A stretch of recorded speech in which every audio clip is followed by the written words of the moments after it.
ሰላም ጤና ይስጥልኝ ውድ ስድስተኛ ክፍል ተማሪዎች ይህ ክልል አቀፍ የጥያቄ ሞዴል ክፍል 4 እንደሚከተለው አቀርባለሁ 20 ጥያቄዎችን ከዚህ በፊት ባሉ ክፍሎች በሶስት ክፍሎች አቅርቤያለሁ አሁን የ21ኛ ጥያቄ እንደምትመለከቱት ጥያቄው የሚለው ምንድነው 13 ሙሉ ለማለት ነው እቺ 13 ሙሉ 3/5ኛ ለማለት ነው እንደዚህ ማለት ነው 13 ሙሉ 3/5ኛ ነው ወደ ህገወጥ ክፍልፋይ ሲቀየር ትክክል የሆነ የቱ ነው ህገወጥ ክፍልፋይ ማለት ምን ማለት ነው የሚል ጥያቄ እዚህ ላይ ከተነሳ ህገኛና ህገወጥ ክፍልፋይ በማለት ክፍልፋዮችን በሁለት እንከፍላቸዋለን ህገኛ ክፍልፋይ ማለት ጣሪው ከላይ ያለው ከቆጣሪው ከታች ካለው ያነሰ ሲሆን ምሳሌ ለምሳሌ 3/7ኛ ብላችሁ 3 ከ7 ታንሳለች ህገኛ ክፍልፋይ ይባላል ይሄ በቃ እንዲህ ከላይ ያለው ትንሽ ሲሆን ከታች ካለው ህገኛ ክፍልፋይ ይባላል ህገወጥ ክፍልፋይ የሚባለው ደግሞ እኩል ሲሆኑ ለምሳሌ 5/5ኛ ልንል እንችላለን 5/5ኛ ወይንም ደግሞ የላይኛው ሲበልጥ 5/3ኛ ለምሳሌ እንደዚህ 5/3ኛ እና እኩል ሲሆኑና ወይንም ደግሞ የላይኛው ሲበልጥ ህገወጥ ክፍልፋይ ይባላል ህገወጥ ክፍልፋይ ወደ ድብልቅ ቁጥር ይቀየራል ድብልቅ ወደ ህገወጥ ይቀየራል ማለት ነውና 13 ሙሉ እንግዲህ ህጉ ምንድነው ልክ በዚህ መሰረት የተቀመጠን ቁጥር ይሄ ደግሞ ድብልቅ ቁጥር ወይ በድብልቅ መልኩ የተቀመጠ ማለት ነው ይሄንን ለመቀየር ለምሳሌ ቀመሩ ሀ ሙሉ ሀ ማለት ሙሉ ቁጥሩን ወይም 13ን የሚያሳየን ማለት ነው ለ ማለት ደግሞ 3ን የሚያሳየን ማለት ነው መ ማለት ደግሞ 5ን የሚያሳየን ቢሆን በቃ በቀላሉ መ ሲባዛ በሃ ሲደመር ለ ሲካፈል በመ በዚህ መሰረት 5 ሲባዛ በ13 ሲደመር 3 ኦቨር 5 5 ጊዜ 13 65 ሲደመር 3 65 እና 3 ስንደምር 68 5ኛ የሚል መልስ ይሆናል 68 5ኛ ሐመር ኋላ ያለች ጥያቄ እሺ ከሚከተሉት ውስጥ የ7 ሁለተኛ ሲደመር 1/25ኛ ድምር የሆነ የቱ ነው ይህ ለመስራት ደግሞ ምንድነው የምናደርገው እንደምታዩት ያው ጥያቄውን እዚህ ጋር 7 ሁለተኛ ሲደመር 1/25ኛ የተለያየ ዲኖሚኔተር ነው ያላቸው ወይም ቆጣሪ የተለያየ ቆጣሪ ነው ያላቸው አንድ አይነት ቆጣሪ ቢኖራቸው ኖሮ ጥሩ ነበር በቃ እነዚህን ድምር አድርገን ከዛ ለምሳሌ አሁን 25 ብትሆን 25 ቢሆኑልን 7 እና 1 እንደምረን 8 25ኛ ብለን ቁጭ እናድርግ ነበር አሁን የተለያየ በሚሆንበት ጊዜ እዚህ ጋር አስቀምጬላችኋለሁ ይችን 7 ሁለተኛን መጻፍ እሺ ከጻፋችሁ በኋላ በስንት አበዛሁት እንደምታዩት በ25 25ኛ ይችን 25 ወስጄ ማለት ነው ሲደመር ትላላችሁ እሺ ይችን ደግሞ መጻፍ እንደገና ይሄው 1/25ኛ ይችን ደግሞ በስንት ስንተኛ በሁለት ሁለተኛ ሁለት በመውሰድ ባጭሩ ይሄንኛውን በዚህ ቆጣሪ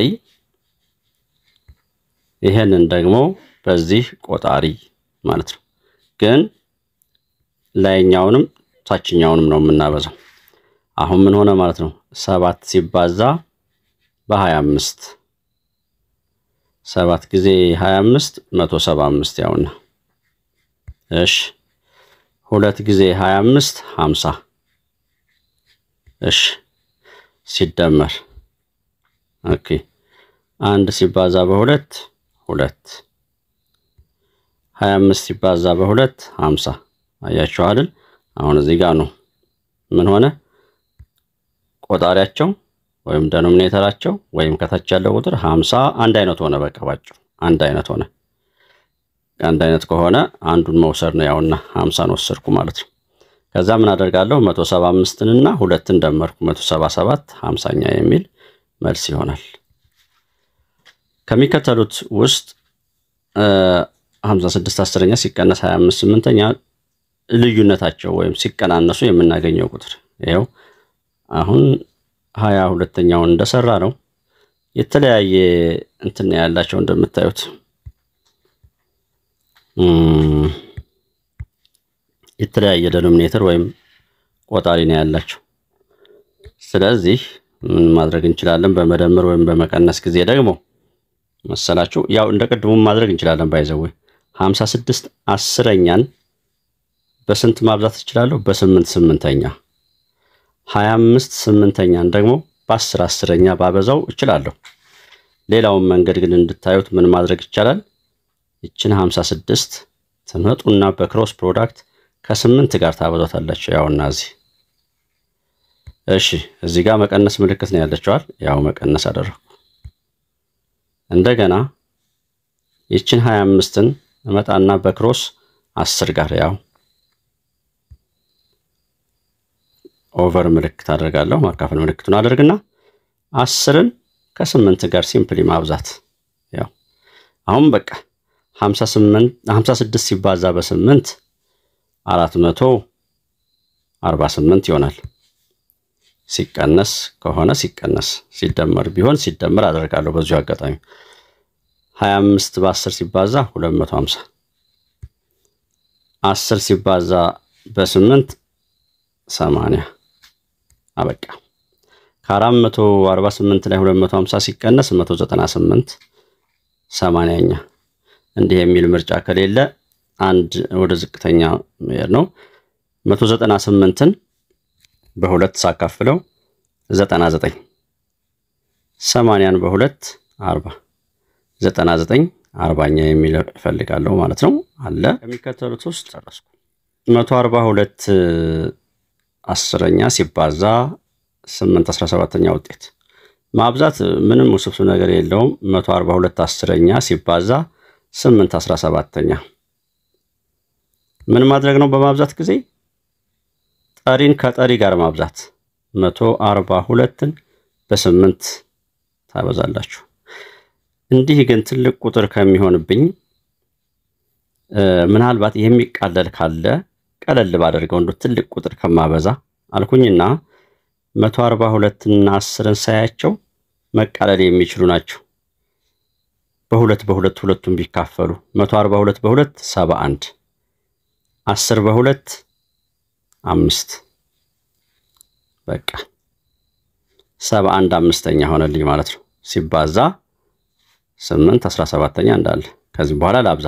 71ን በ8 568 5ን በ17 85 ስለዚህ 568 85 25ኛ ጥያቄ መደመር ነው። ደሲማል የሆነ ወይም አስርዮሽ የሚባሉት ማለት ነው።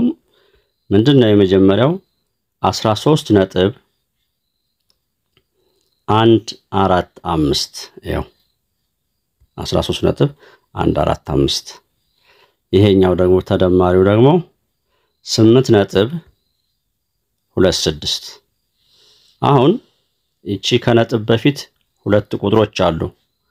ይሄኛው ተደማሪው ግን 8 አንድ ቁጥር ነው ያለው እና እኩል እንዲሆኑ ቸገረኛ 08 ብለን ብጽፈው 8 እና 08 እኩል ናቸው። 08 እኩል ከነጥብ በፊት ሁለት ቁጥሮች አሉ ግን 0 ምንም ለውጥ አታመጣለትም። 08 በጣም ጥሩ። ከነጥብ በኋላ ደግሞ ይሄኛው 1 4 5 3 ቁጥሮች አሉ እንደምታዩት 1 4 5 ይሄንኛው ግን 2 እና 6 ብቻ ነው ያለው። 0ን ጨምርለት እንደ አርቲፊሻል ጥርስ መሙላት ነው በቃ።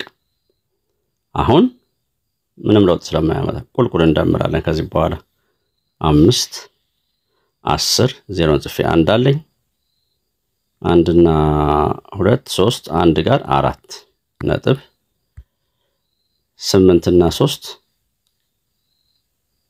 11 አንድን ጽፌ አንድ አለኝ። እዚህ ጋር አንድን ስደምራት 2 0 ምንም ለውጥ አታመጣም 21.405 ይሆናል። እዚህ ላይ ላብቃ።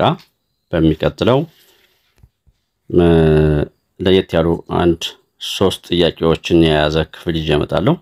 እነሱ ደግሞ ስፔሻል የሆኑ ክፍሎች ናቸው። እስከዛው እነዚህን እያነበባችሁ ጠብቁ። ወደ ኋላ ያለውን ክፍል ያላነበባችሁ አንብቡ። ሰብስክራይብ ያላደረጋችሁ ሰብስክራይብ አድርጉ። ለጓደኛ ለዘመድ አካፍሉ። ወላጆቻችሁን አመስግኑ። ቻው።